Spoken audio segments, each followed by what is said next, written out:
হ্যাঁ, স্কুল আমরা যেভাবে কথা বলছিলাম না, মানে একেবারে একাডেমিক না যাই। তো অসংখ্য ধন্যবাদ। তোমরা মার্কেটিং ডিপার্টমেন্ট থেকে এসেছো। অ্যাকচুয়ালি যে বিষয়টা নিয়ে তোমরা আজকের এই ইন্টারভিউটা নিতে যাচ্ছ, এইটা খুবই গুরুত্বপূর্ণ একটা বিষয়। তো আমরা বিভিন্ন ডিসিপ্লিনে পড়াশোনা করি, কিন্তু বাংলাদেশে থেকে যদি বাংলাদেশের হিস্ট্রিটা কিভাবে তৈরি হলো, বিশেষ করে স্বাধীন বাংলাদেশের অভ্যুদয়টা কিভাবে তৈরি হলো, সেটা যদি আমরা না জানি, সেক্ষেত্রে আমাদের পড়াশোনা শেষে একটা গ্যাপ থেকেই যায়। তো সেই আগ্রহের জায়গা থেকে তোমরা নিজ উদ্যোগে এসেছো, এটা খুবই ভালো একটা দিক। এবং আমি আশা করব যে বাংলাদেশের সকল ডিসিপ্লিনের সকল ছাত্ররা এই বিষয়টা উপলব্ধি করে, এগুলো জানার চেষ্টা করে, বাংলাদেশের ইতিহাস জানার চেষ্টা করে। কারণ আমাদের জাতিসত্তা, আমাদের ভাষা, আমাদের সংস্কৃতি সবকিছু বাংলাদেশের সাথে ওতপ্রোতভাবে জড়িত। অতএব স্বাধীন বাংলাদেশের হিস্ট্রিটা আমাদের জানা ইম্পর্টেন্ট। বাংলাদেশের এই স্বাধীন বাংলাদেশের ইতিহাস, আমি স্বাধীন বলবো এই জন্য যেহেতু history of emergence of Bangladesh যেটা বলতে চাচ্ছ, যে বাংলাদেশের অভ্যুদয়ের ইতিহাস, এই জন্যই বারবার আমি স্বাধীন কথাটা টানতেছি। তো ইতিহাস আসলে একদিনেই তৈরি হয় না। যে কোনো ঘটনার একটা প্রেক্ষাপট থাকে, একটা সিকোয়েন্স মেনটেন করে ইতিহাসের একটা ধারাবাহিকতা তৈরি হয়ে কিন্তু একটা ঘটনা আবির্ভূত হয়। তো সেই দৃষ্টিকোণ থেকে বাংলাদেশ 1971 সালে স্বাধীনতা লাভ করলেও মূলত এই স্বাধীনতার বীজের অভ্যুদয় হয়েছে বা স্বাধীনতার বীজ তৈরি হয়েছে আর অনেক আগে থেকেই।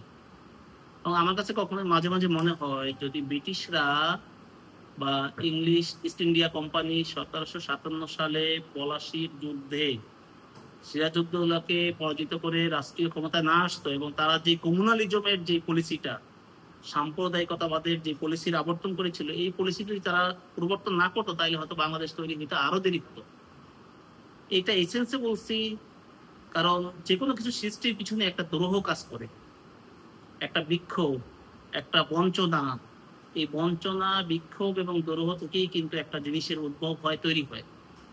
আমরা যদি সমসাময়িক ঘটনাগুলি বিশ্লেষণ করি, যে জুলাই রেভলিউশনটা যেটা হয়েছে বাংলাদেশে গত বছর, এটাও কিন্তু একটা এক মাসের কোনো বিপ্লব না। এটা একটা লম্বা সময়ের দেশের নানা অব্যবস্থাপনা, দেশের নানা সাংস্কৃতিক অবক্ষয়, দেশের নানা বঞ্চনা, বিভিন্ন দিক থেকে একটা মানুষের মনে একটা পুঞ্জীবিত ক্ষোভ তৈরি হয়েছে, এবং সেই ক্ষোভের আলটিমেটলি বিস্ফোরণ হয়েছে, যেটা জুলাই রেভলিউশন নামে আমরা বা জুলাই আপরাইজিং বলতে গণঅভ্যুত্থানে পরিচিত। ঠিক বাংলাদেশ অভ্যুদয় এই 1971 সালের 26শে মার্চ যে আমরা স্বাধীনতা দিবস হিসেবে পালন করি, এবং 16ই ডিসেম্বর আমরা বিজয়ের স্বাদ পালন করি বা বিজয় দিবস হিসেবে পালন করি, সেটা কোনো নতুন কোনো ঘটনা বা ওই 9 মাসের যুদ্ধই না। শুধু এটা হচ্ছে, আমি যদি বলি, যদি অনেক আগে থেকেও যদি না আসি, মডার্ন টাইম থেকেও বলি, 1905 সাল ছিল আমাদের এই বাংলাদেশ অভ্যুদয়ের পিছনে একটা গুরুত্বপূর্ণ ডিমার্কেশন বা মাইলস্টোন।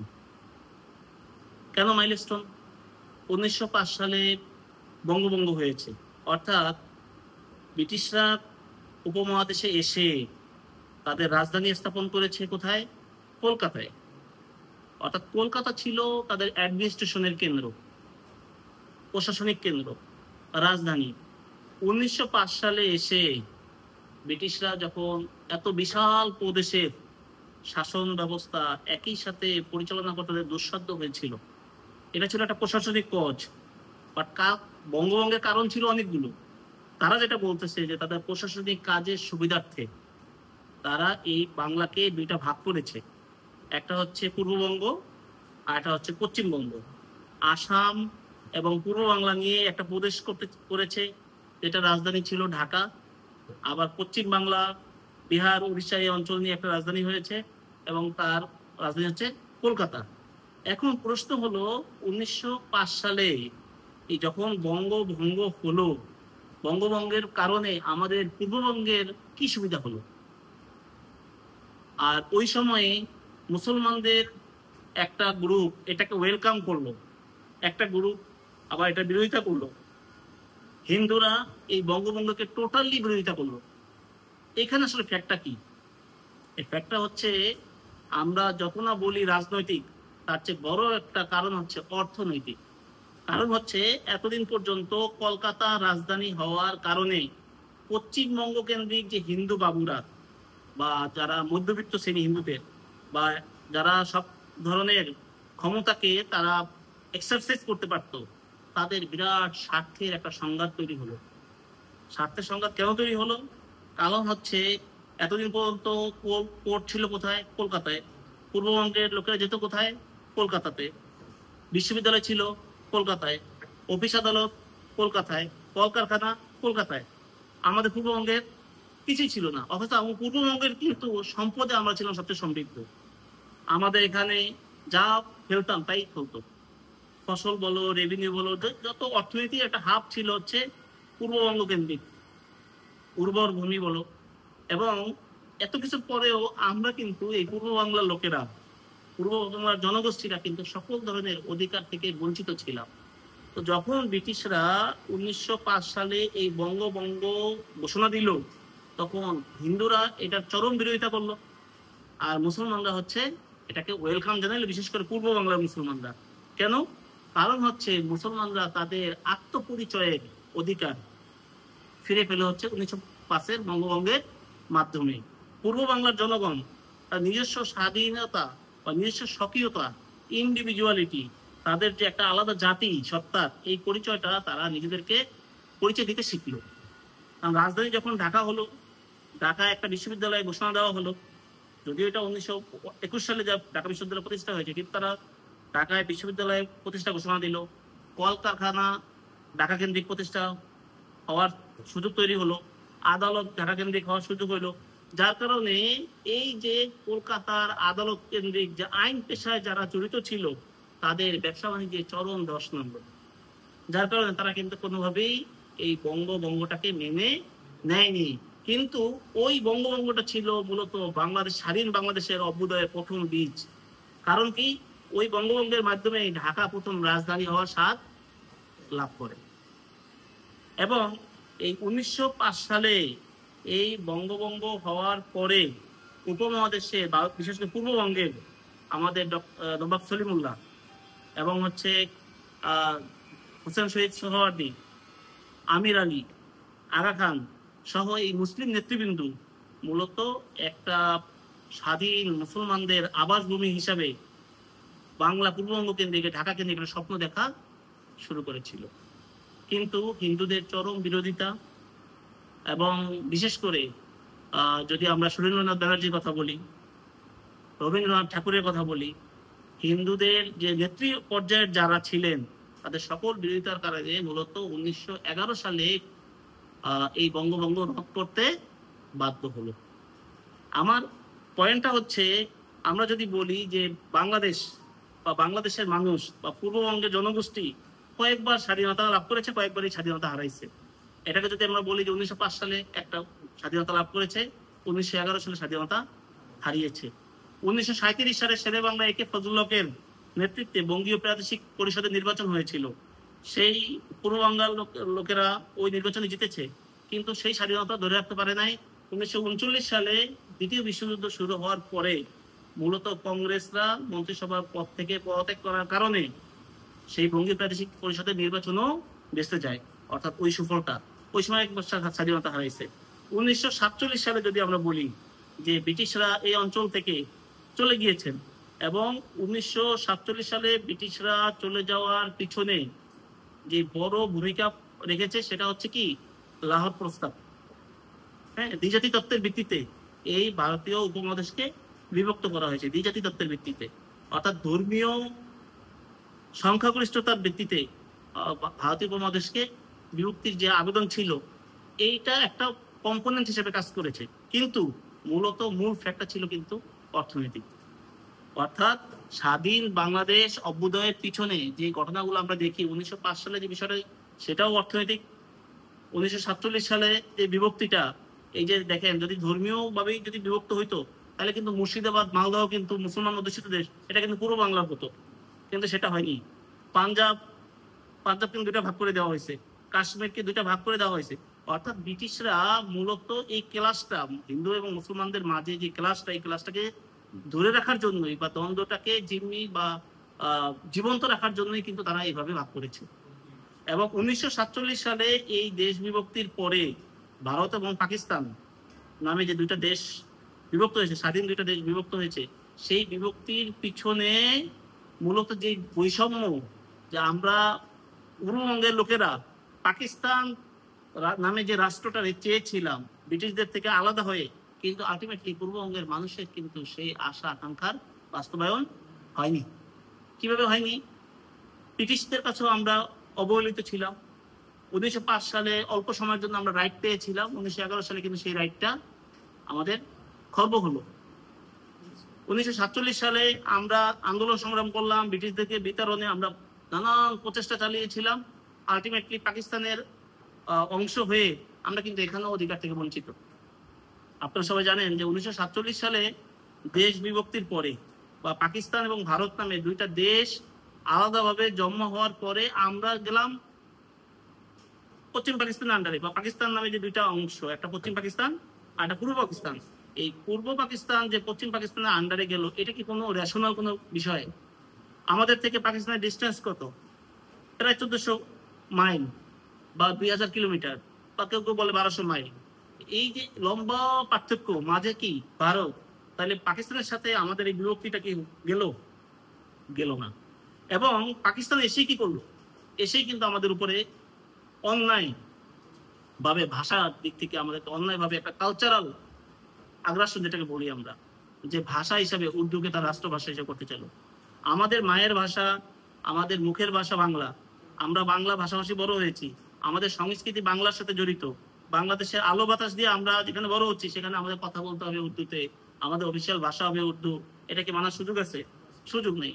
অর্থাৎ এই যে আবার আরেকটা ক্ষোভের তৈরি হলো পূর্ব বাংলার লোকজনের মাঝে, যে আমরা যেই বঞ্চনা থেকে মুক্তি পেয়ে পাকিস্তানের জন্য আন্দোলন করলাম, আবার পাকিস্তানের সাথে এসে আমরা সেই ধরনের পরিস্থিতিরই মুখোমুখি হচ্ছি।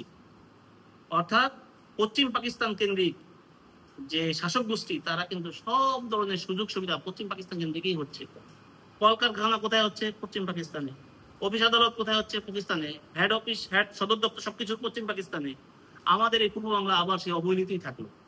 অর্থাৎ এই যে আমরা অর্থনৈতিক বঞ্চনার শিকার, সাংস্কৃতিক বঞ্চনার শিকার, এই নানান বঞ্চনার কারণে কিন্তু আমরা আমাদের জাতিসত্তার পরিচয় ফিরে পাওয়ার জন্য আমরা খুব উদ্গ্রীব ছিলাম।